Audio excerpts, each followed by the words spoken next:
Good morning dear students. So आज हम करने जा रहे हैं कक्षा 9 के हिंदी के विषय की कार्यपत्रक संख्या नंबर 4 यानी कि वर्कशीट नंबर 4। सो ये वर्कशीट हमारी 12 जुलाई 2021 की रहने वाली है। तो चलिए स्टार्ट करते हैं आज की वर्कशीट को।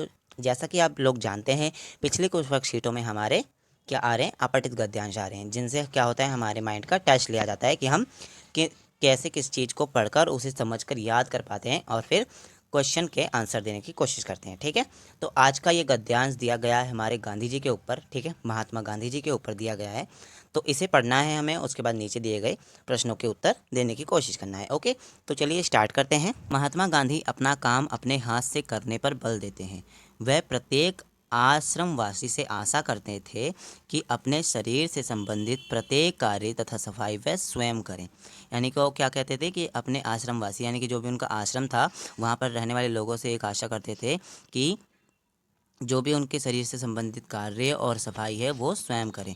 ठीक है, उनका कहना था कि जो श्रम नहीं करते वह निंदा नहीं होते हैं। ठीक है, उनका समस्त अर्थशास्त्र यही बताता था कि प्रत्येक उपभोक्ता को उत्पादन करता होना चाहिए। क्या होना चाहिए? उपभोक्ता को होना चाहिए उत्पादन करता। यानी कि जो उपभोग करता है उसे ही अपना काम स्वयं करना चाहिए, उसे ही उत्पादन करना चाहिए। ठीक है, दूसरों पर निर्भर नहीं रहना चाहिए। उनका कहना था कि जो श्रम नहीं करता वह पाप करता है और पाप का अन्न खाता है। ऋषियों मुनियों ने भी कहा है कि बिना श्रम किए गए भोजन का विस्तृत दूसरे का हक छीनने के समान है। यानी कि बिना श्रम किए जिन्हें भोजन मिल जाता है, उनका क्या होता है, दूसरे का हक वो छीन लेते हैं। ठीक है, क्योंकि उन्होंने तो कोई श्रम नहीं किया उसमें और उन्हें फ्री का मिल गया और उन्होंने खा लिया, तो यानी कि वो दूसरे का छीनने जैसा हो जाता है। अब देखिए, गांधी जी की नीतियों की अपेक्षा करने के परिणाम हम आज भी भोग रहे हैं। गांधी जी की नीतियों की उपेक्षा करने का परिणाम हम क्या कर रहे हैं, आज भी हम भोग रहे हैं।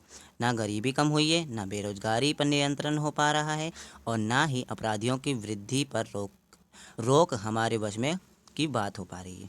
क्या हो पा रहा है, जो थी वो क्या करी, लोगों ने नहीं मानी। तो क्या हो रहा है, अब ना तो हमारी गरीबी कम हुई है हमारे देश से और ना ही बेरोजगारी पर नियंत्रण हो पाया है और ना ही अपराधियों की वृद्धि, यानी कि जो भी चोर और चोर चक्के हैं उन्हें रोकने, उनकी वृद्धि होती जा रही है और उन्हें रोकने का हमारे वश में नहीं है। और दक्षिण कोरिया के वासियों ने श्रमदान करके ऐसे श्रेष्ठ भवनों का निर्माण किया है जिनसे किसी को भी ईर्ष्या हो सकती है। क्या क्या है, दक्षिण कोरिया के वासियों ने श्रमदान करके ऐसे विशिष्ट भवनों का निर्माण किया है जिनसे किसी को भी ईर्ष्या हो सकती है।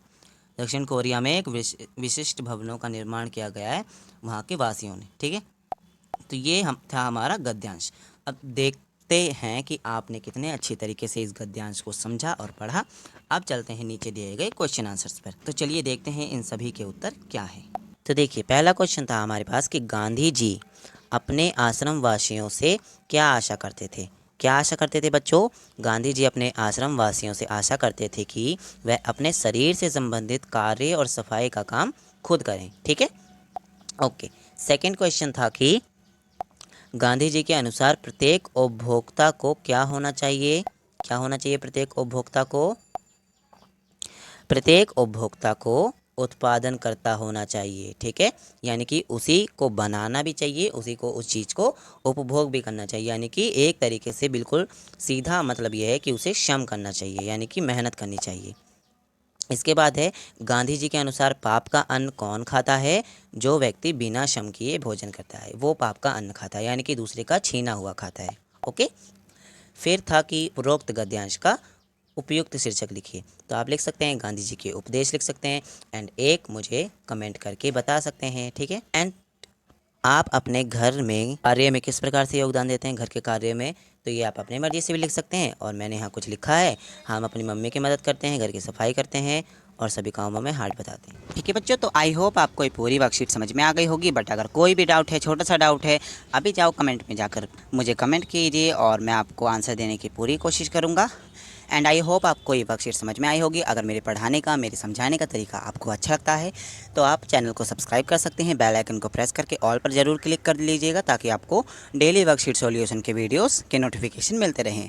मिलते हैं अगली वर्कशीट में, तब तक के लिए bye bye, take care, may God bless you.